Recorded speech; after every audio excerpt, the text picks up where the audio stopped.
Turageze mu mwanya mwiza w'amakuru mu Kirundi ndabaye ikaze mwebwe mwese muriko muradukurikirana bivanye naho muherereye hano makuru yacu y'uno munsi mugira muyashikirizwe na jewe Arlette Mwigisha akabagizwe n'ingingo nkuru zikurikira.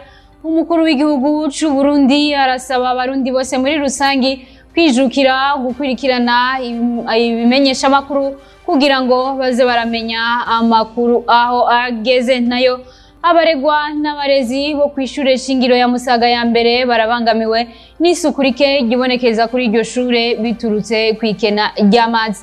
Ndabaye ikaze rero mukanya nido ryano makuru. Angwa ikaze kandi nkuko nari mpejeje kubibamenyesha umukuru w'igihugu c'u Burundi Evariste Ndayishimiye arahamagarira abarundi kwitaho gukurikirana amakuru mu gukurikirana ibimenyesha amakuru biba vyizewe. Kurikirana nyene icubahiro umukuru w'igihugu c'u Burundi Evariste Ndayishimiye. Ndaganda bakebura abarundi bose gukunda gusoma no kumviriza ibimenyesha amakuru n'ishure. Hajya kenshi gituma umenga imizirikanye yacu irahumirije nuko tutarakanurira amaso kuraba ingene abandi bameze. Kugira umenye umusaraba wikoreye ubanza kumenya imisaraba abandi bikoreye ingene ingana, niho ucumenye ingene wipima. Rero mudasoma ibinyamakuru ntimwumvirize ibinyamakuru, none muzomenya gute ingene abandi bamerewe? Muzomenya gute abandi baciye? Twige gusoma. Uzokwandika ikinyamakuru uburu ukigura ngo gisome, none uzobandanya gute ucuhomba? Abarundi murabona bariko baragundana, muze murabe mu bindi bihugu mu gatondo bose bagundana baraba ibinyamakuru, titire umwe wese yashaka. Ukabona muri bisi nta ruyogoyogo bagenda barasoma ibinyamakuru. Ibindi bihugu twebwe iwacu shaka ucande ngaho naho kibaha ku buntu ntibakira.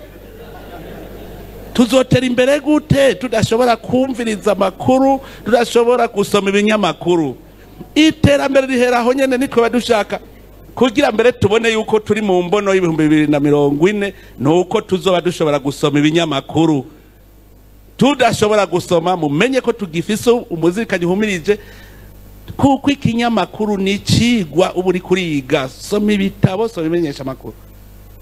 Ico kintu tukije ko tubwirane twese dusome. Ivyo gusoma mwicupa bijyafata yuko nivyo ku ruhande.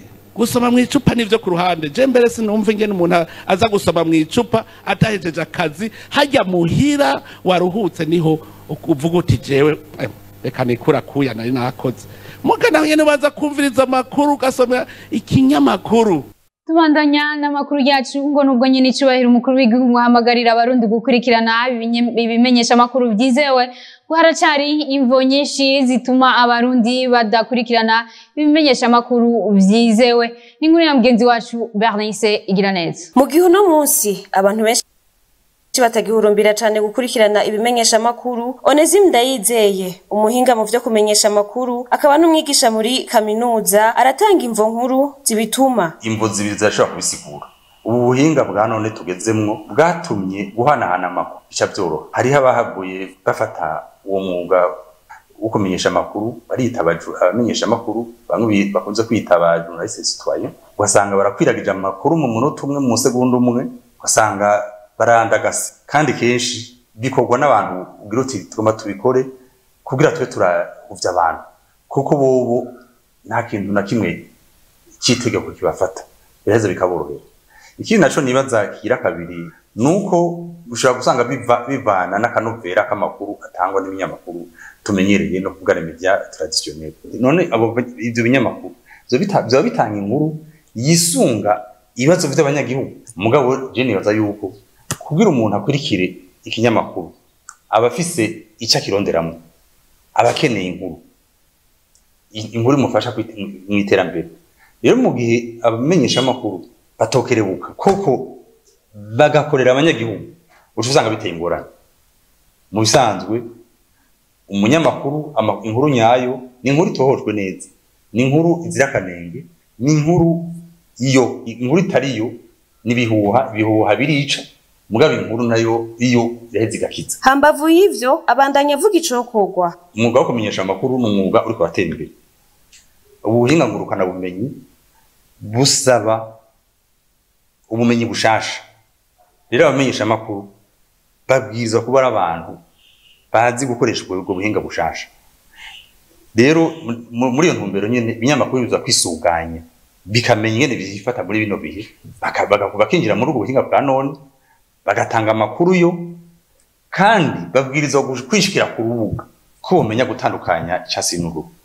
Ajya amakuru aca mu buhinga ngurukana bumenyi nta tegeko na rimwe ryo kumenyesha amakuru yisunga.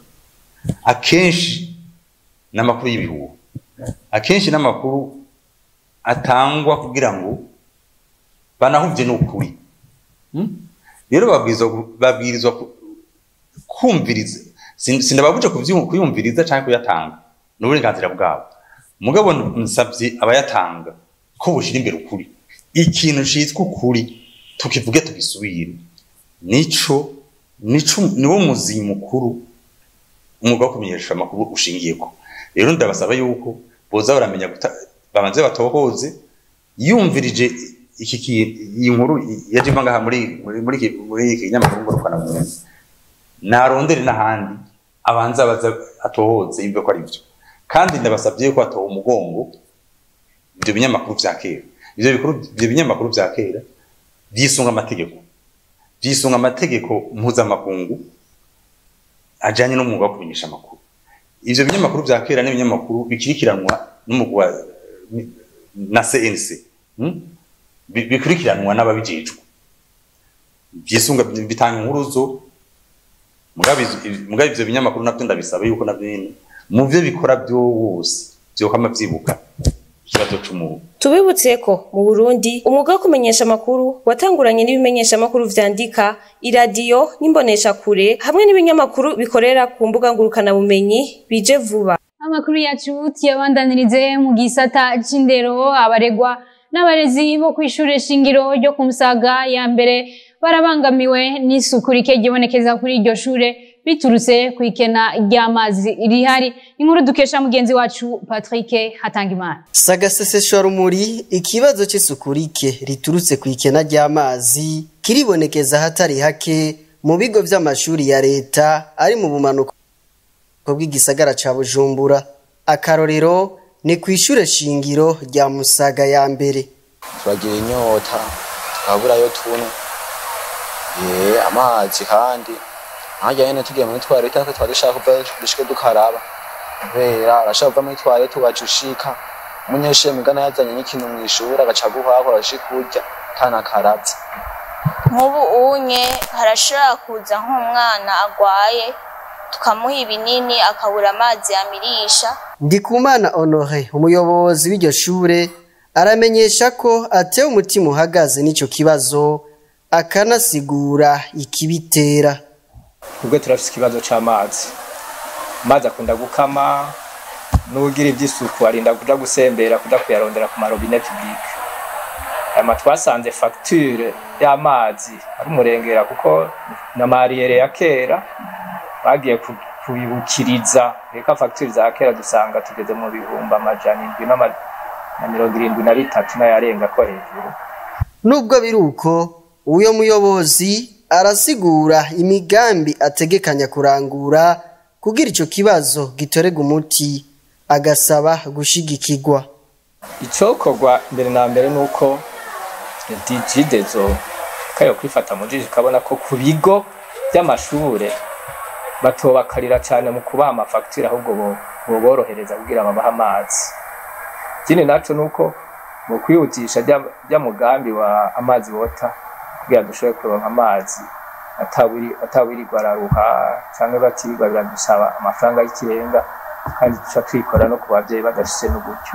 Kumenya ko ivyo biruko mu gihe abanyeshuri barenga 1000 aribo biga kw'iryo shure, no kuvuga kuva mu wa gatatu w'ishure ryo kwimenyereza bita maternelle gushika mu mwaka w'icenda w'ishure shingiro. Ishirahamwe FENADEB gitaho agateka k'abana rirahamagarira abarundi gushira inguvu hamwe mu kugwanya ihohoterwa risigaye rikorerwa abana kuko mu mezi 10 aheze byaragaragaye ko abana amajana 280 bafashwe ku nguvu. Ni nkuru dukesha mugenzi wacu Gilles Verne na Kimana. Iruhande y'abana barenga amajana 2 bafashwe ku nguvu hari n'abakorewe arimo batandukanye, bivugwa na Ferdinand Mbaruhije ajeje kumenyesha amakuru mushira mu FENADEB rikingira agateka k'abana. Dufatiye kumbure kuva mu kwezi kwa mbere mu kwezi kw'icumi umwana cyane twasha kumenya abana bakorewe abana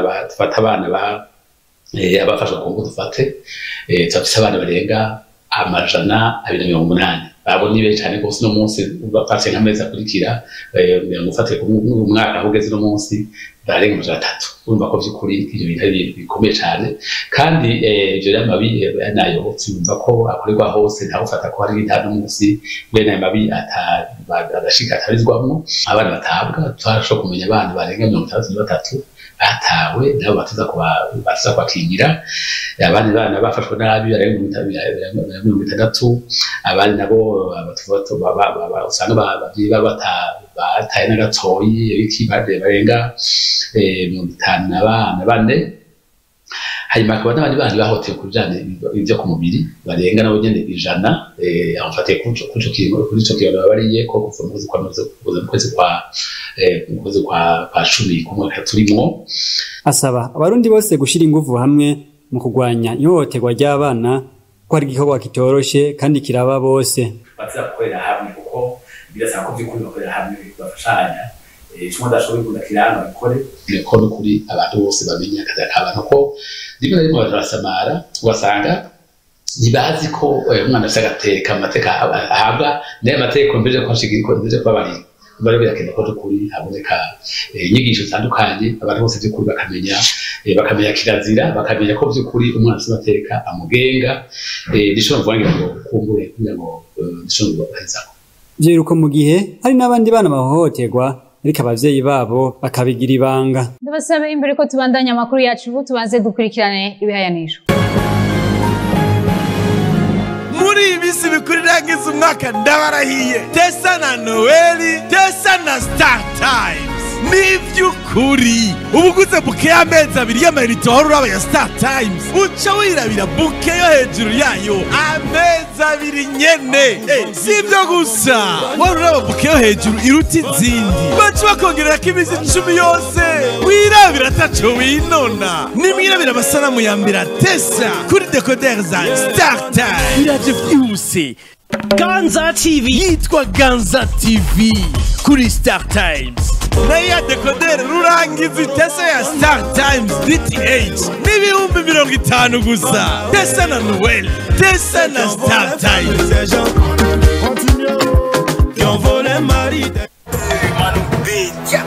Que tous ceux qui sont prêts pour la CAN lèvent la main.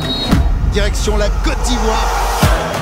Je suis prêt. Que ceux qui veulent vibrer lèvent la main. Une ambiance extraordinaire. Et que tous ceux qui veulent vivre les plus grandes émotions de la CAN, je suis prêt, lèvent la main. Avec ça, oh, le but exceptionnel. Tous prêts à vivre une grande CAN avec Canal+. On y sera. Je suis prêt. On y sera. Tout pour la CAN. Toute la CAN Total Énergie 2023, bientôt avec Canal+. Un monument, cette Coupe d'Afrique des Nations. La CAN, c'est avec Canal+. Messieurs, nous y sommes. Allez, c'est parti. 100% des matchs en direct et en HD. Premier but camerounais. 2 émissions quotidiennes depuis Abidjan. Du sourire, mais une équipe extrêmement concentrée. Jour de CAN analyse les enjeux des matchs. Avec bien sûr toute l'expertise de nos consultants. Soir de CAN débriefe la journée de compétition. C'est un classico-africain. Je préfère classique. C'est validé ou pas? Avec des correspondants dans les grandes capitales africaines. Mais on va faire un nouveau détour du côté de Dakar. Une nouvelle histoire s'écrit sous vos yeux. Un scénario incroyable. Vibrez au rythme de la CAN Total Énergie Côte d'Ivoire 2023. Du 13 janvier au 11 février sur Canal+ CAN. Tout pour la CAN. Amakuru yacu tuyasozere n'ayavugwa mu makungu tukaba tuyakesha mugenzi wacu Alain Lorisi Ndongoti. Amakuru avugwa mu makungu here mu gihugu ca Korea y'Epfo aho inama nshingamateka na nkenguzamateka z'ico gihugu zemeje kuri uyu wa kabiri igenekerezo rya 9 Kigarama uyu mwaka itegeko ribuza gufungura inyama z'imbwa eka mbere no kuzigurisha. Ivyo bikaba vyari bimaze imyaka itari mike bikorwa muri ico gihugu eka ariko bikaba vyari bibonwa na bamwe bo mw'ico gihugu nko gucafuza ishusho ya Korea mu makungu. Imbwa zishika umuriyoni nizo zishobora kuba zicwa buri mwaka kugira ngo zifungurwe muri ico gihugu, ariko ubu ngo ibitigiri ivyo bimaze imisi byaragabanutse bivanye nuko abanyakorea batanguye kwijukira gutunga imbwa mu mihana yabo. Ngo mu gwaruka rw'abanyagisagara babona ko kurya inyama y'imbwa bisigaye ari nk'umuvumo, eka mbere n'abaharanira agateka k'ibikoko barongereje umuvuduko wo gusaba leta guhagarika ako kabi kabishe. Iryo tegeko rikaba ryashizwe ko hifashishijwe cyane Yoon Suk Yeol, umukuru w'igihugu ca Korea y'Epfo asanzwe ari umugenzi akomeye w'imbwa, ndetse n'utuyabu hamwe n'umutambukanyi wiwe Kim Keon-hee yahora ari mu batara bagiza uwo mugenzo wo gufungura inyama y'imbwa. Muri ico gihugu izo nyama ngo zikunda gufungurwa mu gihe c'ici, zikaba zifasha umubiri kwirinda ubushuhe. Iryo tegeko rivuga ko uzofatwa ariko arorora imbwa zo kubaga canke adandaza inyama zazo azohanishwa umunyororo ushika amezi 3 canke ihadabu ry'amafaranga y'amanyaburaya 20,800 rikazoja mu ngiro inyuma y'imyaka 3. Mu gihugu c'Ubudagi naho havugwa ibihumbi vy'abarimyi bamaze imisi myiyerekano mu mabarabara ari mu bisagara vy'ico gihugu biyamiriza ingingo baheruka gufatirwa n'abarongozi bacu. Mu ntumbero y'iyo myiyerekano abo barimyi bahagaritse mu mabarabara makuru ndetse n'ay'imigenderanire amamashini bakoresha mu buryo bwayo, ivyatumye uruja n'uruza muri ayo mabarabara ruhagarara. Mu gace ka Brandenburg kari mu gisagara ca Berlin aba bari mu myiyerekano bari bafise inzandiko kuri izo mashine zabo zivuga ngo atamurimyi nta kazoza. Ivyo bikaba ari intango yindi y'imyiyerekano yo kwiyamiriza umugambi wa leta wo gukuraho uburusho ku gitoro gikoreshwa mu burimyi mu kiringo c'imyaka 2. Mu karere ka Mecklenburg mu buraruko bw'igihugu abagize iyo myiyerekano bazibiye amabarabara kuko bayahagaritsemo amamashine arima arenga 100. Nayo mu gace ka Kroppenburg mu buraruko bushira uburengero ibarabara rikuru ryazibiwe n'imiduga ishika 40 yahagaritswe muri ryo. Muri Saxe igipolisi cyamenyesheje ko amabarabara yo mu gisagara ca Dresde takirengana cyo kimwe n'ayandi mabarabara. Uyu murimyi agira ati leta iriko iraduza ibiciro by'amatagisi kwihinguriro rimwe rudende ryubahiriza ihindagurika ry'ibihe kuko ngo uburimyi bukoresha cyane umuyaga nkuba uva ku bicwarara y'izuba. Ati kwitwaza ko badufatiye izo ngingo bitwaje ko turi mu bonona ikirere n'ububeshi butagira izina. Iyo myiyerekano ije gusanga iyindi mw'ico gihugu y'amashirahamwe yunguruza abantu ariko yiyamiriza iduzo ry'amafaranga abaha ububasha bwo gukorera mwayo mabarabara. Nino kuri ayo makuru avuga mu makungu duciye dusozera ko ano makuru yacu y'uno musi, reka ndabashimire mwebwe mwese mwariko muradukurikirana, ashimire bagenzanje bafashije kuyatorokanya, ndabifurize kubandanya mugira ibihe vyiza mukurikirana n'ibiganiro bisa kumbonesha kuri yanyu BTV Burundi. Murakoze.